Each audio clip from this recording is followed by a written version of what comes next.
What is going on, guys? In today's video I will show you the top 3 best builds in Albion Online 2025. So for every single build I will show you the best abilities and armor that you want to get. Then I will explain every single skill and what is the best skill rotation that you want to use for both PvP and PvE. And then lastly I will show you the best gameplay so you would be able to get the best results and highest damage possible and much more. So no matter how much silver you have or how high or low your weapon levels are, you can easily use any of these builds and follow this step-by-step guide. So if this sounds interesting to you, then let's get right into it. So then moving over to the first solo player build, which is the Permafrost Prism. I personally have been playing this weapon for years now, and it is my most favorite one, because of its playstyle, the ability to be a real mage with the teleport ability and a huge outplay potential. And of course, like all of my builds, this build is super high damage for both PvP and PvE. So if you're looking for one of the best Frost Staff builds as a solo player, then this is the one for you. So then with that said, moving over to the build, and for the weapon we want to go with the Permafrost Prism. So for your Q you pick the second option, then for your W pick the third option, and then lastly for your passive go with the Aggressive Caster, which is the third option. Then for the helmet you want to use the Royal Cal and pick the third ability and first passive. Then for the chest armor go with the Scholar's Robe and pick the third ability and first passive. Then for the boots go with the Scholar's Sandals and choose the third ability and second passive. Then for your cape you pick the Morgana cape, and then lastly for your consumables you want to go with the Poison Potions and Omelette.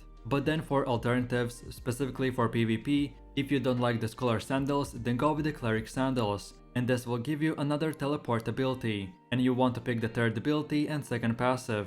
Okay, so now let's go over to the gameplay, where I will show you the best way to play this build. So for the first Q spell we have the Ice Shard, which drops the circle-shaped ice that explodes, dealing bunch of damage. Then the second W skill is called the Frost Nova, and this ability teleports you, and if you're right on the enemy while teleporting, then you will stun the enemy and do a bit of damage. Then for our E skill we have the Ice Crystal, which will shoot this crystal that in 4-meter range will stun enemies, and then after the stun expires, the crystal will explode and do huge AoE damage. Then for the next skill we have the Speed Caster, and when you activate it, we will receive 50% cast time reduction, and all of our abilities will cost 70% less mana, aka energy. Then for the D skill we have the Perpetual Energy, and when using this ability, it will give us energy cost reduction to 0. So after activating this in the next 15 seconds, you can use as many skills as possible, and all of them will cost 0 energy. And then lastly for the F ability we have the Focus Run, which is a simple mobility spell that will give us 70% movement speed, and while using it, we will receive energy each second, and we will become immune to stuns, roots or any other slows. And then as far as your cape goes, it will give us a passive that when we use our E ability, it will automatically activate the cape, which will give us additional 50% cast time reduction, which is a huge bonus. So with all this said, now let's move over to the rotation, and PvE and PvP basically work the same way for this build. So then for your rotation, at the beginning of the fight you want to activate the D skill, and then use the E ability, and then from here we just spam the Q button as much as possible. Then when you see that your speed slows down, then now we activate the R ability, and again just keep on spamming your Q button. Then when all of our abilities get on cooldown, in the meantime we still keep using the Q spell, while at the same time using the W and F ability for mobility to catch targets or run away from them. So then let's see what we did in this rotation. But first, while using the D ability, we will make our skills cost 0 energy, and then when we use the E skill,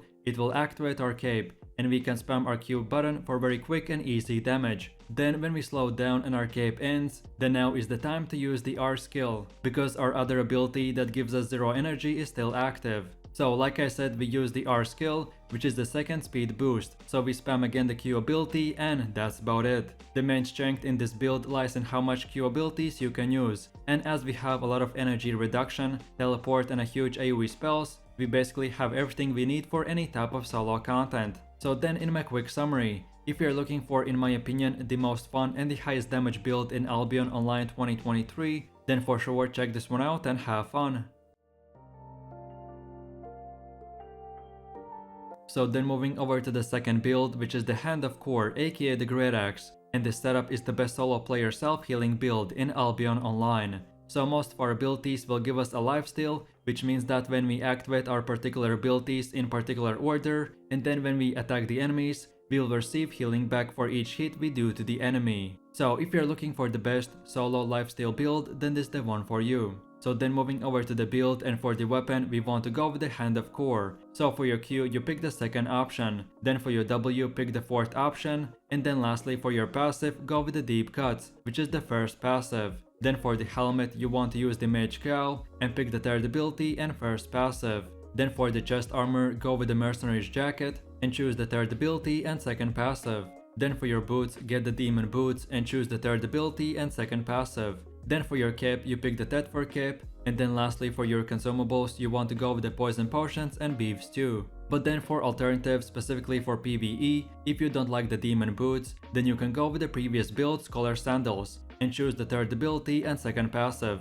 And this as well will give you more movement speed and energy regeneration, which is what I use mainly for PvE dungeons. Okay, so now let's go over to the gameplay, where I will show you the best way to play this build. So for the first Q spell we have the Rending Spin, which will swing your axe in 5-meter range, dealing AoE damage and applying a rending bleed to the enemy, which will make him bleed, give you a stack and make him take even more damage. Then the second W skill is called the Eternal Bleeding, which will again swing your axe in 6-meter range, but this time not only you will do damage, but make all the enemies bleed for another 8 seconds. Then the third skill is called the Whirlwind, which will make your character spin around while doing damage in 5-meter range. And as long as you're using the skill, you can't get interrupted. Then the R skill is called the Bloodlust, which after activating it will give you 149 health back each time you hit the enemy, and this will last up to 6 times. Then the D skill is called Poison, which when you activate it, it will give you normal attacks a poison effect. So then afterwards, each time you hit the enemy with your basic attacks, you will be able to do very high damage over time.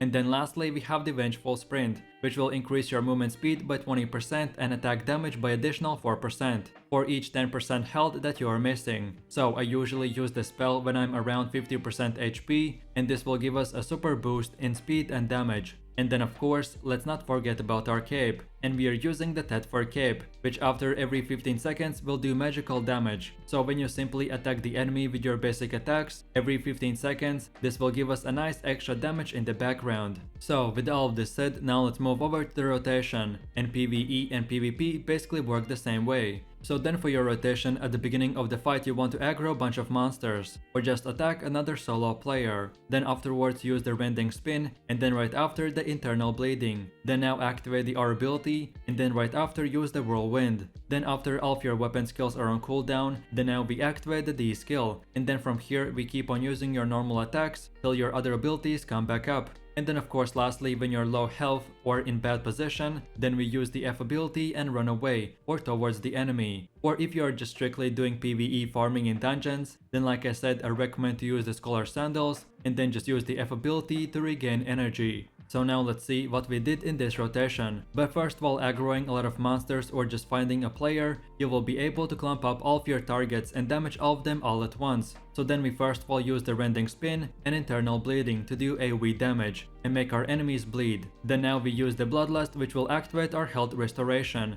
And then now we use the Whirlwind, which not only will do AoE damage, but make our Bloodlust ability give us HP back. And then lastly from here, we just activate the Poison spell to give our basic attacks the poison effect. And then we just keep on using the basic attacks to do damage till our other abilities come back up, and that's about it. So then in my final summary, if you are looking for the best solo player build that not only will give you high damage, but as well incredible self-healing, then this is the build for you.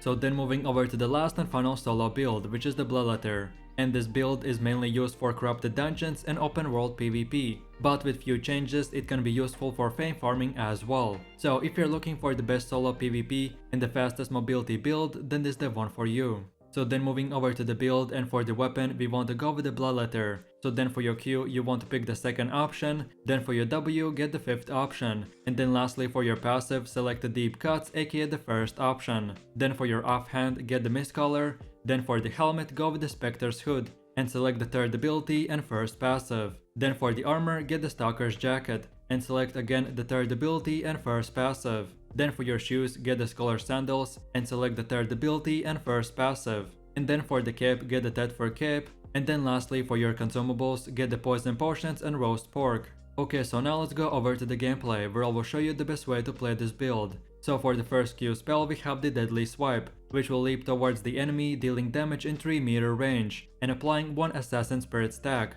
Then for the second skill we have the Chain Slash, which will dash to the enemy hitting the target, and if there are more than one target, then you can dash multiple times. And of course, on top of all of this, while you're dashing you will become invisible and gain quick immunity. Then for the E skill we have the Lunging Stab, which will again make you dash, so with all of these dashes, you can see why the Bloodletter build is the fastest build in the game. And then as well, when you use the E dash, and if you dash through the enemies, you will do a lot of damage. And if the enemy is below 40% health, then you will do 2 times as much damage. And a lot of times this skill is used to one-shot low health enemies. Then for the next skill we have the Electric Field, which will give you this electric field in 6-meter range. And if the enemy is standing in the field, he will take a weak damage every 0.5 seconds. Then for the ability we have the Flash of Insight, and when you activate it, it will reset the cooldown on your R skill. So by using this ability, we will be able to basically use the previous electric field 2 times in a row. And then lastly we have the F ability called the Focus Run